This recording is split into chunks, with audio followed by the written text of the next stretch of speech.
Hey, grade 7s, we're looking at 9.3 representing integers, all right?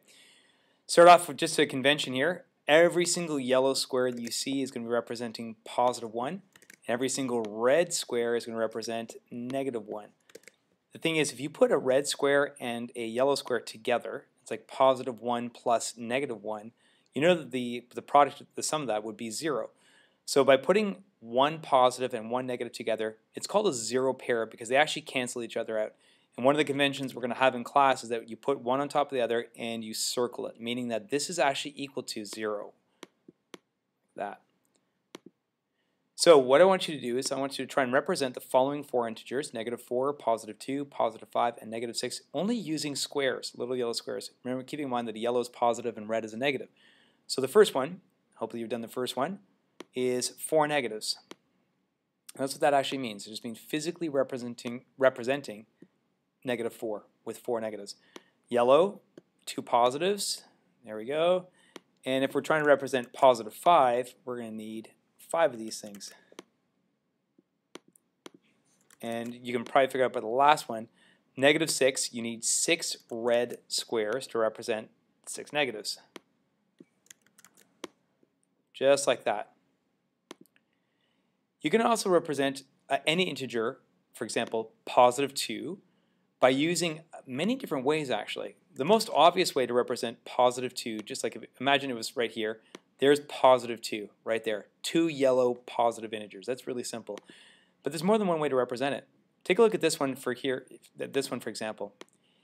Even though you have a bunch of integers, you've got some negatives and positives, the remainder is still +2 because all of these are zero pairs, like this one and this one. They're all going to cancel out, and when they cancel out, you look at what's left behind, 2 positives.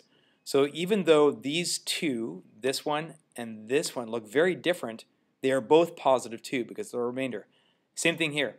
How can this assortment of squares be +2? Well, this is a zero pair, and this is a zero pair. Sorry, this is also a zero pair. So those two cancel each other out. What's left over? +2. And same for this one. So what I want you to do is I want you to write in your notes, why is there an infinite number of ways of representing an integer?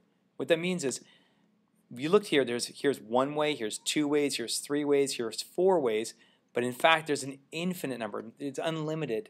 In your response, make sure that you include the words integer, positive, negative, infinite, and 0 pairs when you're doing your response, okay? So let's practice it. Try to represent the following numbers in 3 different ways. For example, you could represent +1. The most obvious is just a yellow square. But we could also take a yellow square and a red square. Right now we have 0, so we need one more positive. So we just bring it over here. That is also +1, and I always remember to circle around that. I could do the exact same thing, but I just add one more yellow and one more red, and I can still represent +1. So right now I have +3. I have to negate 2 of them, so I'm just going to negate 2 by creating 2 zero pairs. I circle them. Always circle it. Don't forget this step, okay? Just show me that you understand what a zero pair is. And there is our +1 right there. -3. So always start with the most obvious. Just take 3 reds. Now, how can I change this so that it still is -3, but make it look very different? So I got 3 negatives there. Well, I could add another negative. Now we have -4, and add a positive. I'm back to -3. And I always circle my 0 pairs. Okay? You try those by yourself. And that is it. Thanks, guys.